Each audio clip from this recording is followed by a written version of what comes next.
caama sesin la sañ ci gaawaan am fa fanweeri at ak juróom di baawaan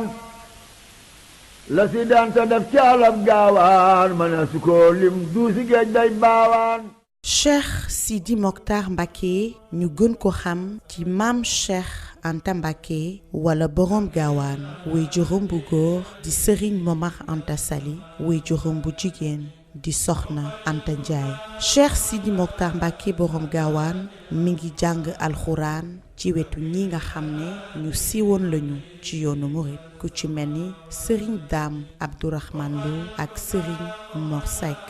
gannaaw bi mu noppee njàngam ci la dem ci wetu magam di Cheikh Ahmadou Bamba Khadim Rassoul mi ko tàggatoon ba tax mu doonoon ki mu doon borom gaawaan ku bëggoon Serigne Touba la doon topp ay ndigalam ba tax lu mu ko santaan noonu la ko daan defee. borom gaawaan doonoon liggéeykat bu mag daan yëngu itam ci wàllu njënd ak njaay waaye xolam bu yaatu taxoon na daan na dimbali néew ji doole yi. maam Cheikh Anta Mbacké borom gaawaan bokkoon na ca ña demoon ca Gabon fekke ji Serigne Touba ca Lambaréné ci tukki boobee ba mu ñibbisee ci la wax taalibe yi ni leen Serigne Touba mi ngi dund ba tey loolu wute woon lool ak kàddu yi nga xam ne tubaab yi moom lañ daan biral. fukki fan ak benn ci weeru novembre atum 1902 gannaaw Serigne Touba ba mu jugee ca Gabon moom borom gaawaan moo demoon ca port daal di koy teeru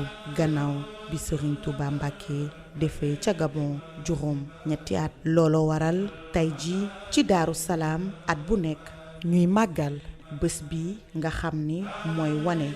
ñibbisi Cheikh Ahmadou Bamba ci kanamu taalibe yi. 1922 maam Cheikh Anta Mbacké bokkoon na ci délégation bi ñu yabaloon ca Tiwaawan ngir ñu yóbbu seen njaal gannaaw bi Seydi El Hadji Malick Sy wàcc liggéey.